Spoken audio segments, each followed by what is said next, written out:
Good morning. My name is Andrea Hubbard. I work with Safe Care at Impact Family Counseling. I'm Taisha Watkins. I also work with Impact Family Counseling, and I do the Safe Care program as well. So now I know that doing Safe Care, I had the opportunity to learn, some great things. Me being the mother of four, I was able to see how many mistakes I had made just while my children was growing up. And so one of the things that stood out to me is that sleeping by yourself, putting the baby alone on their back in the crib. Well, you know that saying, when you know better, you do better. So that's kind of how. And then the times, back in the day when we were growing up, when our mothers were raising us, they had different ways of sleeping. They said we put the baby on their stomach, put the baby on their side, prop them up with blankets and all that type of stuff. But now they want them to sleep on their backs alone in a crib. And they got this thing where the terminology we use is called the safe sleep, the ABC safe sleep rules, and it's A stands for alone, B stands for back, and C stands for crib. So, I don't want to say different strokes for different folks, but because that's not really it. But like I said, once you know better, you do better. So, throughout the years, once you learn a different way of coping or sleeping or doing things, then you'll flow with the new way, the millennial way, That's the true. new age. That's true. Yeah. I don't remember during the time that I was having my children, I don't remember really getting a lot of knowledge as it relates to the importance of putting a child in the crib alone. And I think I think because we didn't have the educational support, and sometimes we made that decision because of financial reasons. But now we see True. so many programs out there that's helping moms and equipping them. So I think that's a good program. That it is the Safe Sleep program is a great program because, like you said, we didn't have this type of information out, and I didn't even know a lot about SIDS. I don't even recall even hearing SIDS when I was growing up. And even when I had my first child, I want to say that it was in '94, not I want to say, but I had my first child in '94, and I don't recall hearing anything about SIDS. Now I did hear about Shaking Baby, but I never really heard anything about SIDS. And as I got older and had more kids, that's when I started hearing about SIDS. But it really got strong in it around 10 years ago for That's true. me. That's For true. me, it got strong in my knowing of SIDS and hearing of SIDS. So it is important. That's the reason why we do the safe sleep class, is to inform parents and caregivers about safe sleep That's and true. not co-sleeping with your child. So yeah, it's a lot of things that come up when you talk about That's safe true. sleep. So. Well, can you tell me a little bit more about how do you think, or how is the proper way to really place a baby? Okay, so like I said, we use the term ABC. So alone is placing the child alone in the crib on their back. So that's when you put them in the crib, they're alone. So when I say alone, I mean just that, alone. No toys, no stuffed animals, no blankets. Even if your baby is being swaddled, because some babies like to be swaddled in order to go to sleep. So if you swaddle your baby and then lay them down in the bed, just make sure that it's not tight enough and loose enough for them to wiggle their way That's and good. move their That's good. hands out of it. And because once they move them hands, they're gonna move the blanket, and the blanket possibly could cover their mouth and their nose and mess up their airway and stop them from breathing. So when I say alone, that's what I mean by alone. Gotcha. Nothing in the crib but the baby. See, I would have messed up. I was one of those moms that did the pacifiers, like the headbands, the pretty little hats, the cute Yes. little outfits with the ruffles. So guess what? I would have been in a lot of trouble. Well, I mean, you can. I don't want to say don't put your baby in there with clothes on, but it's good for your baby to sleep with their little onesie, have the little onesie on or whatever. But if your baby happens to go to sleep and y'all been out and they happen to go to sleep and they have their clothes on, excuse me, that's fine. Let them, lay them down with their clothes on. But if possible, if you can take their clothes off before you lay them down and they don't wake up, then go ahead and remove their clothes. And especially remove their pacifier if they have the little things, the little clips. Oh, yeah. Because it's easy for the little clip to wrap around their neck and possibly choke them. So remove those type things. I say remove pacifier because I'm just not a big pacifier user. So therefore, I would say remove the pacifier. If your baby needs pacifier in order to go to sleep, use it while you're putting them to sleep. But once you lay them down in the crib, they sleep, just go on, pop the pacifier in their mouth and put it off to the side. They having to whine when you might want to stick it back in there, let them suck on a little while. Then just remove it. Because it's possible for the baby to sleep and move. You know, these millennial babies, they coming out, they moving at 2 weeks. And yes, like, rolling over. You 2 weeks. So, and if you do see that as the child gets older and they moving over, just go reach in, place them back on their back. And eventually, once they start rolling over and moving over, then they probably have gotten used to their head. They can lift their head up because, as you know, the neck is weak, but the head is heavy. So that's why you want to be mindful of that. But if your baby is rolling over and moving, then they probably can move their head to the side. They can turn, they can sit up, they can move their head. So if they laying on their stomach and their head down, they can pick it up and move to the side. That's true. That's true. I think one of the great things about even with me learning safe care is that you have all these different strategies that are put in place. But the one thing that we often sometimes take for granted as being a mother is the fact that we have to observe our kids. Sometimes we kind of get too comfortable, or you just say, oh, they sleep, so you'll forget or don't make, the necessary rounds. And so what are some of the things that you notice working with your clients? I noticed that a lot of parents, we don't have a system or like a support system. A lot of people just having babies and they're by themselves. And if you don't have a support group, that is good. I always tell my people, if they don't have a support group, it's important to have one, but if you don't have one, I say, you always got God. I was like, just lift your hands up, lift your head up and be like, Lord, help me. Because, because some people don't have help. And he's always there.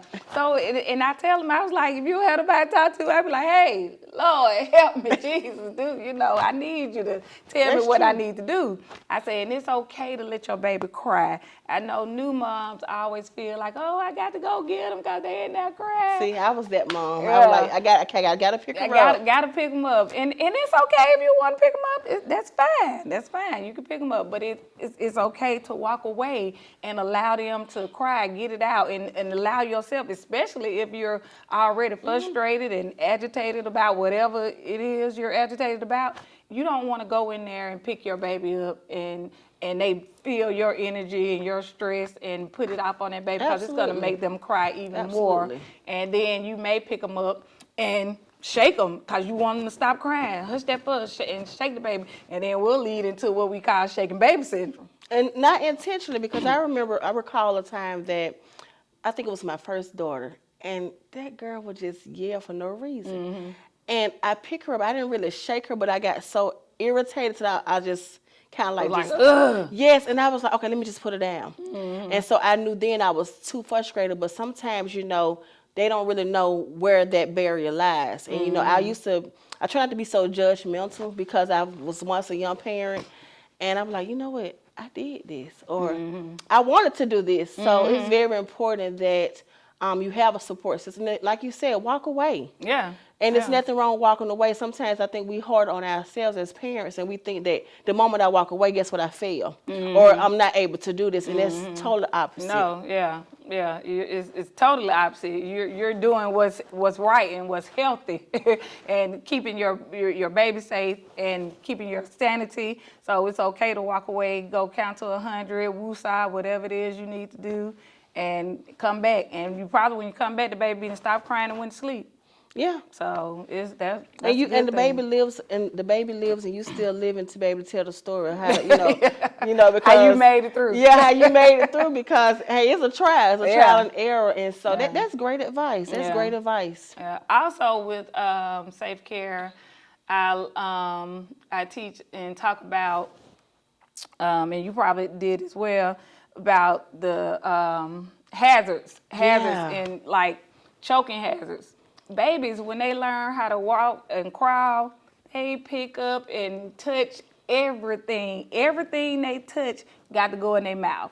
So you have to be mindful of that, cleanliness, keeping stuff in order, keeping stuff out of reach. Because what they learn how to do once they pull up is pull up and pull down and yank and grab. And babies just do everything. So you just have to be mindful. I told you I was the one that messed up. I didn't have a childproof house either. So, and some things that I learned working with Safe Care, I didn't even realize it was such a danger. And it was just great that any of my children didn't get hurt, because I didn't put the little things in the plug. In the socket, yeah. I didn't make sure the stitching cords was hidden. I didn't really so much worry about chemicals and curlers and things that I would just normally do on my daily routine. I just didn't pay attention to it. So I just learned that during the program. You know what? I want to say I did those things, but again, when you know better, you do better. Because my grandmother was always there, telling me, don't do this and don't do that. And I used to be like, oh, why she always got to tell me, don't do this and don't do that. And then now as I'm old, I'm like, oh, this is why, because babies do this. But see, when I was growing up, when I was a child, I remember my mama just saying, hey, don't touch this. And so she didn't move stuff out of the way. It was just, don't touch this, don't do that. Now we have to tell these kids and move the stuff. Because they're going to try you. But when we were growing up, we just knew, nah, I don't touch that because mom said don't touch that. But these, I don't know, I keep saying the millennials, but these kids are totally I definitely different. think they're smarter. I think they're, this is a generation where they're not as fearful as we was.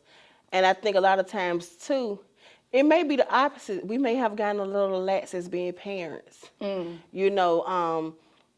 However it may be, but now we have no reason to not be empowered. There's so many things out there to empower as far as educational wise, to make sure that we're being the best parent that we can be.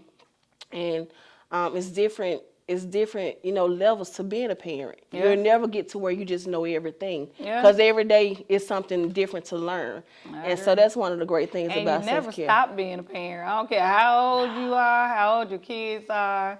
You still mama. You still got to do stuff that you like, I shouldn't be doing this. You're 20 or you're 30 and I shouldn't have it. But you're mama nevertheless. And so you still can't shake them even when they're 13. 30, 20, it don't matter. You still mama at the end of the day. So let me ask you a question. So we're given the opportunity to really just embrace safe care. We learn safe care. We teach safe care. And we see all the families that have been affected by a tragedy or something else, or something of some sort. So, why are you still passionate? Do you ever think about what keeps you going? I want to say I love children, but I don't really like children. I don't know where. I really can't tell you where my passion came from. I think when I just started doing it, it came natural. So I guess it was just a natural ability from God, I guess, because my mom used to always tell me, I used to say, I don't like children. I ain't gonna have no children when I grow up. I was like, I don't want no children. I keep everybody else's kids, but I said I wasn't gonna have none. And I have three girls. So yeah, I think it just was something I got into and just started enjoying it. It just became a passion, I guess, from God, I could say, because it wasn't something that I set out to do.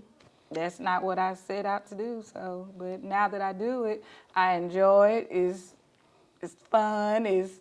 And I help people, and I think that's what really keeps me going, because I'm helping people, and I'm realizing a lot of stuff that I didn't know. I'm like, ooh, I didn't know that, and I'm teaching this to somebody. I'm teaching them something that I didn't even know, that wasn't ever taught to me. Yeah. So it's an eye opener. So.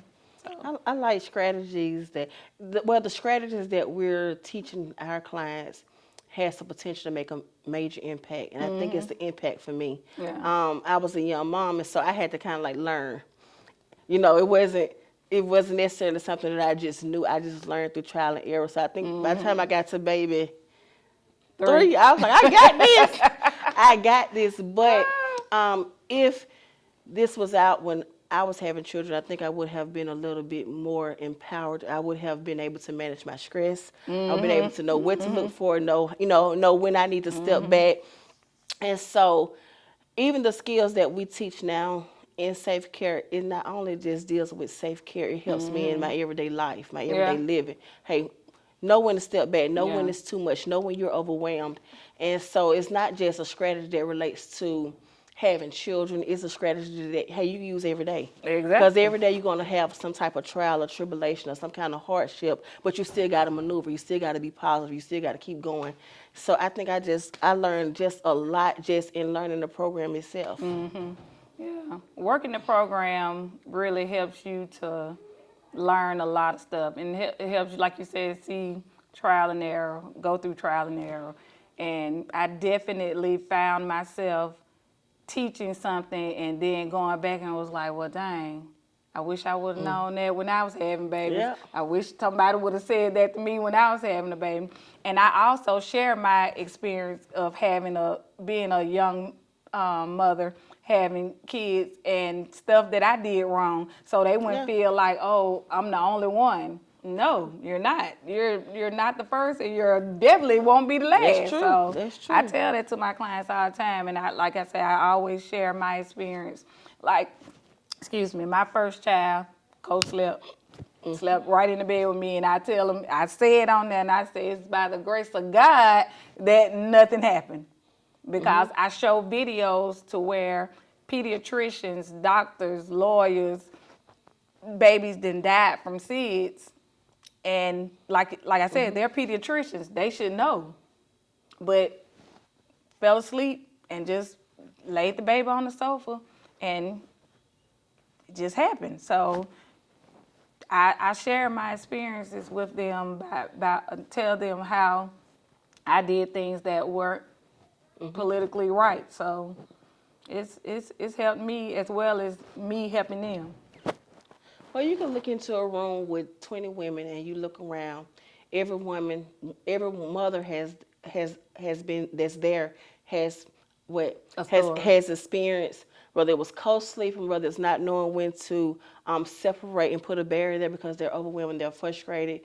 Everyone may not have known the importance of allowing the child to sleep by themselves with not all the blankets and how to properly swaddle a child. So guess what? We're still growing, we're still learning, and we're still learning how to be perfect parents or empowered parents. Yeah. Well, I enjoyed this. I did too. Good. Have a good day.